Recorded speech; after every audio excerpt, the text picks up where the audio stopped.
بسم اللہ الرحمن الرحیم۔ السلام علیکم۔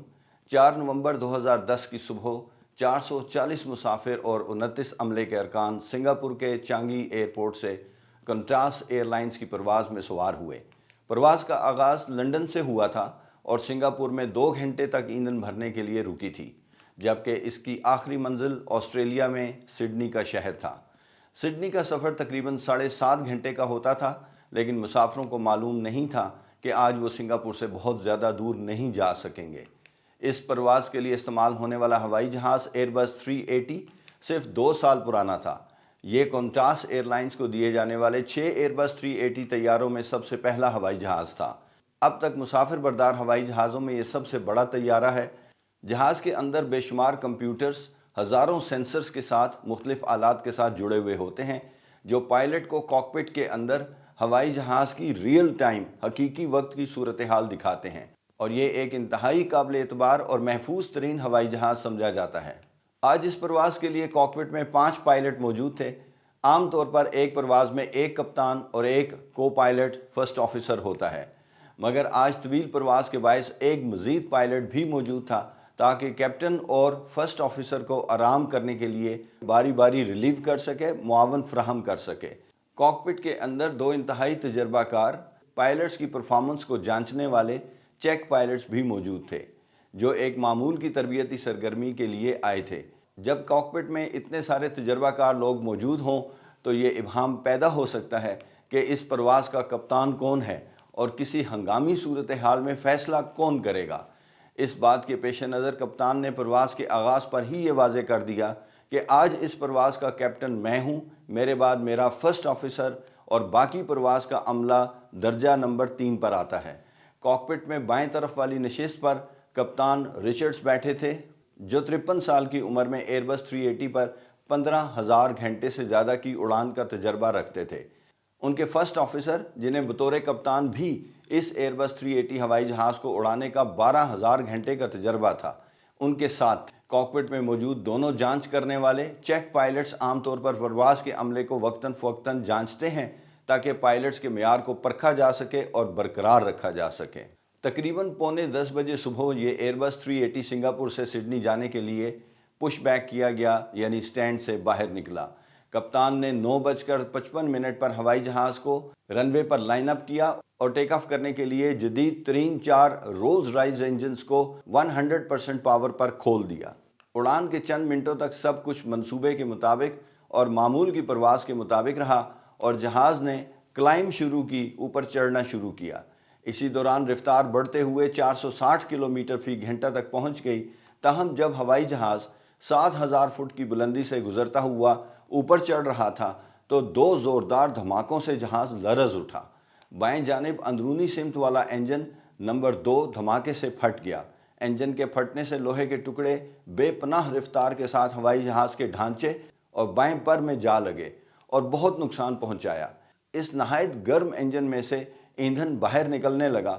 اگر یہ ایندھن تباہ ہونے والے انجن سے ٹچ ہو جاتا تو جہاز میں آگ لگ جاتی اور یہ جہاز میں موجود تمام مسافروں کے لیے شاید موت کا پروانہ ثابت ہو سکتی تھی۔ کپتان نے اس صورتحال کو سمجھتے ہوئے فوراً ہوائی جہاز کے مزید اوپر چڑھنے کے عمل کلائم کو روک دیا اور اپنی موجودہ بلندی کو برقرار رکھا۔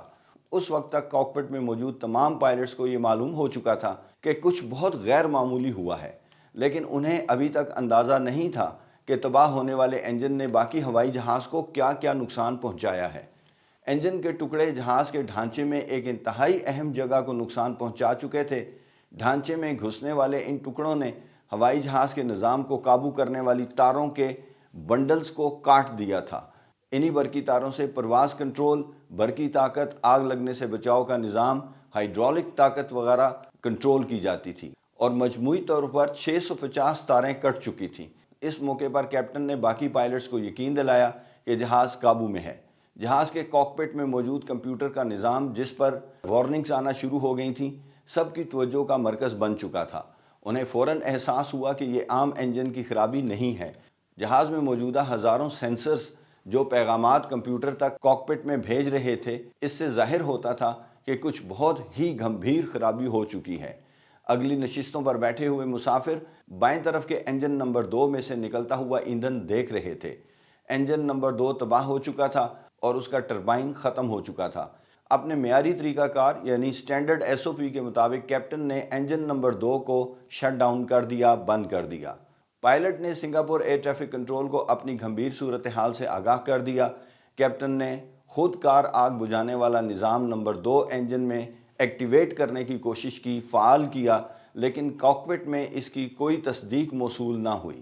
اس وقت تک دھماکے سے پھٹنے والے انجن کے سوراخ سے بے تحاشا ایندھن باہر گرنا شروع ہو چکا تھا۔ اسی اثناء میں انجن کے تباہ ہونے سے جو ٹکڑے بنے وہ سنگاپور کے جنوب میں ایک جزیرے کے گھروں پر جا گرے۔ ان میں سے ایک ٹکڑے پر کونٹاس ایئر لائن لکھا ہوا دیکھا جا سکتا تھا۔ اس علاقے کے لوگوں نے ٹویٹر پر پیغامات دینے شروع کر دیے کہ کونٹاس ایئر لائن کا ہوائی جہاز حادثے کا شکار ہو گیا ہے۔ نیوز چینلز نے انجن کے ملبے کی تصاویر دکھانی شروع کر دیں۔ ایک خوف و ہراس کی فضا بن گئی اور سٹاک مارکیٹ میں کونٹاس ایئر لائن کے شیئرز گرنا شروع ہو گئے۔ مگر کاکپٹ میں موجود پائلٹس کو ابھی تک علم نہیں تھا کہ باہر کیا ہو رہا ہے اور میڈیا پر کیا چل رہا ہے۔ وہ اس وقت تک کاکپٹ کے اندر موجود کمپیوٹرز میں یہ جاننے کی کوشش کر رہے تھے کہ جہاز کو کس حد تک نقصان پہنچا ہے۔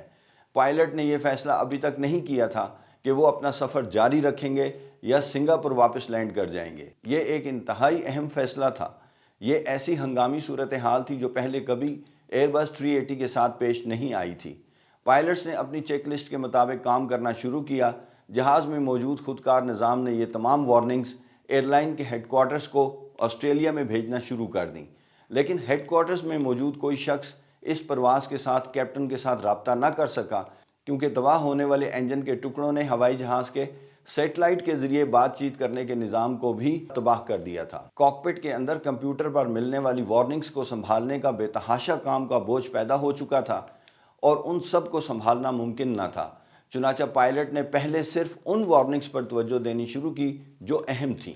یہ طے کرنا بہت مشکل تھا کہ تباہ ہونے والے انجن نے نظام کو کس حد تک نقصان پہنچایا ہے اور ہائیڈرولک آئل کتنا لیک ہو چکا ہے۔ بہت اہم سوال یہ تھا کہ اس وقت تو ہوائی جہاز قابو میں ہے، مگر کب تک ایسا رہے گا؟ کیا انہیں وقت ضائع کیے بغیر سنگاپور لوٹ جانا چاہیے اور لینڈ کر جانا چاہیے؟ سنگاپور لوٹنے کی صورت میں لینڈنگ کے لیے کیا ہوائی جہاز کے نظام کام کر رہے ہیں یا نہیں؟ اس کی تصدیق پائلٹس کو کاکپٹ میں نہیں مل رہی تھی۔ کیا فلیپس کام کر رہے ہیں؟ کیا لینڈنگ گیئر پہیے نیچے آ سکتے ہیں؟ کیونکہ جہاز ابھی اڑا تھا اور یہ ایندھن سے بھرا ہوا تھا، اس لیے وزن بہت زیادہ ہونے کے باعث لینڈنگ کے لیے اس وقت صورتحال مناسب نہیں تھی۔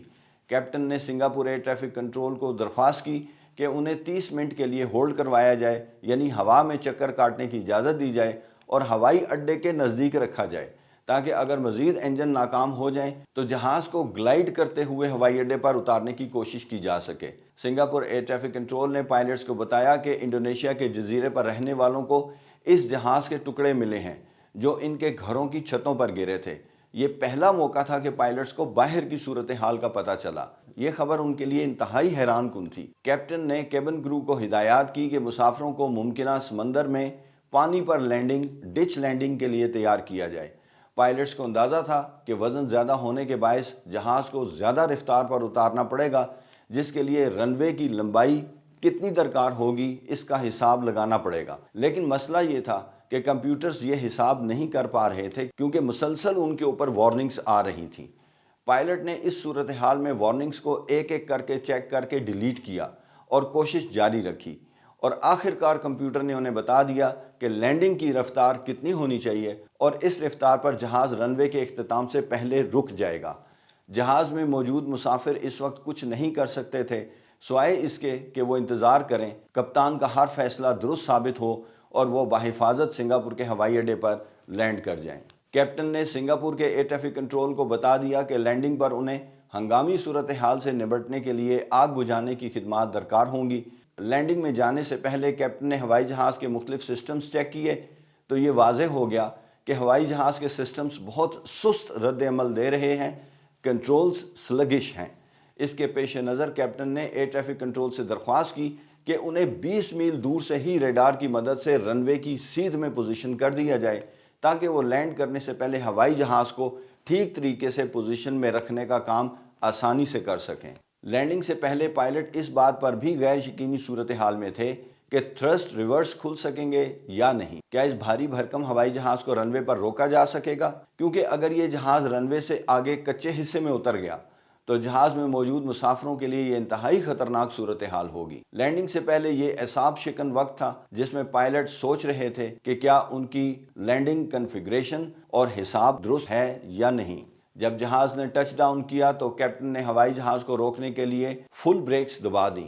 آہستہ آہستہ ہوائی جہاز رکنے لگا اور رن وے ختم ہونے سے چند میٹر پہلے رک گیا۔ اگر جہاز رن وے سے اتر جاتا تو یہ تباہ کن ہوتا، لیکن اب ایک اور خطرناک صورتحال پیدا ہو چکی تھی، اور اس وقت مسافروں کو جو خطرات لاحق تھے وہ پرواز کے دوران نہیں تھے۔ جہاز کے بائیں پر سے نکلنے والا ایندھن رن وے پر جمع ہو رہا تھا اور لینڈنگ کے دوران ہوائی جہاز کے انگاروں کی طرح سرخ تپتے ہوئے پہیوں کے نزدیک آتا جا رہا تھا۔ پائلٹس کاکپٹ میں کمپیوٹر سکرین پر دیکھ سکتے تھے کہ اس وقت پہیوں کا درجہ حرارت 900 ڈگری سینٹی گریڈ تھا۔ اگر ایندھن ان کے ساتھ چھو جاتا تو پورا ہوائی جہاز آگ میں ڈوب جاتا۔ پائلٹس نے اس طرف کا انجن بند کرنے کی کوشش کی لیکن کامیاب نہ ہو سکے۔ انجن بند کرنے کے نظام کو نقصان پہنچ چکا تھا۔ جہاز پر موجود وائرلیس کے مواصلاتی نظام تباہ ہو چکے تھے اور پائلٹس آگ بجھانے والی ٹیم سے بات چیت نہیں کر پا رہے تھے۔ اس وقت پائلٹس نے ٹیلی فون پر کمپنی کو پیغام بھیجا کہ ہوائی جہاز کے قریب سٹیئرز لائی جائیں تاکہ مسافروں کو اتارا جا سکے۔ 20 منٹ کے بعد سیڑھیاں آئیں اور مسافر آہستہ آہستہ ہوائی جہاز سے اترنے لگے۔ بائیں طرف والا انجن چلتا رہا اور لینڈنگ کے 3 گھنٹے بعد تک بھی بند نہ کیا جا سکا۔ آخر کار آگ بجھانے والی ٹیم نے اس پر اتنا فوم پھینکا کہ وہ انجن بند ہو گیا۔ کاکپٹ میں موجود پائلٹس کی شاندار کارکردگی شہری ہوابازی کی بہترین مثالوں میں سے ایک ہے۔ کیپٹن کو ان کی پیشہ ورانہ مہارت پر آسٹریلیا کے سب سے بڑے اعزاز سے نوازا گیا۔ ایئر بس کمپنی کے لیے یہ ایک لمحہ فکریہ تھا کہ اتنا شاندار ہوائی جہاز تباہی کے اتنے قریب کیسے پہنچ گیا۔ تحقیقات سے معلوم ہوا کہ وقت کے ساتھ انجن میں ایک نلکی جس میں چھوٹا سا سوراخ ہو گیا تھا، اور جیسے جیسے وقت گزرتا گیا یہ سوراخ بڑا ہوتا چلا گیا اور اس کے ذریعے انجن کے ٹربائن میں ایندھن گرنا شروع ہو گیا اور آخر کار انجن دھماکے کے ساتھ پھٹ گیا۔ انجن کے اندر انتہائی تیز رفتاری سے گھومنے والی ڈسک ٹوٹ گئی اور اس کے ٹکڑے اڑ کر ہوائی جہاز کے ڈھانچے میں گھس گئے، جس کے باعث جہاز کے اندر تاروں کو جو نقصان پہنچا اس نے اس ہوائی جہاز کی اڑان کو بے حد متاثر کیا۔ شکر ہے کہ کوئی ٹکڑا پیسنجر کیبن تک نہیں پہنچا، ورنہ مسافروں کی جان کو بھی خطرہ لاحق ہو سکتا تھا۔ احتیاطاً ان تمام ایئر بس 380 ہوائی جہازوں کو جن میں یہ انجنز لگے ہوئے تھے پرواز سے روک دیا گیا، گراؤنڈ کر دیا گیا تاکہ جانچ پڑتال کی جا سکے۔ نتیجے کے طور پر مختلف ہوائی جہازوں میں سے 53 انجن تبدیل کیے گئے۔ رولز رائس کمپنی نے $45 ملین کی مرمت کر کے اس ہوائی جہاز کو دوبارہ پرواز کے قابل بنا دیا۔ اب یہ جہاز دوبارہ اڑان بھر رہا ہے۔ اس طرح کا واقعہ پہلے کبھی نہیں ہوا تھا، چنانچہ ایئر لائن نے اپنے پائلٹس کو حفاظتی تربیت اس حادثے کو مد نظر رکھتے ہوئے دینے کا فیصلہ کیا تاکہ اگر ایسی صورتحال دوبارہ پیش آ جائے تو بہتر طور پر عمل کیا جا سکے اور اس ہنگامی کیفیت کو نپٹا جا سکے۔ ویڈیو کے اختتام سے پہلے ایک انتہائی دلچسپ بات سن لیجئے۔ اس جہاز کے کیپٹن کو اس واقعے کے بعد سنگاپور میں تقریباً 15 دن کے لیے رکنا پڑا۔ واپس آسٹریلیا جانے کے لیے جس پرواز میں انہوں نے سفر کیا، سنگاپور ہوائی اڈے سے اڑان بھرنے کے بعد اس جہاز کا انجن ناکام ہو گیا اور جہاز واپس سنگاپور ہوائی اڈے پر لینڈ کر گیا۔ اللہ تعالیٰ آپ سب کو اپنی حفظ و امان میں رکھے۔ آپ کا سفر بخیر ہو۔ نیکسٹ ویڈیو تک کے لیے اجازت چاہتا ہوں۔ اللہ حافظ۔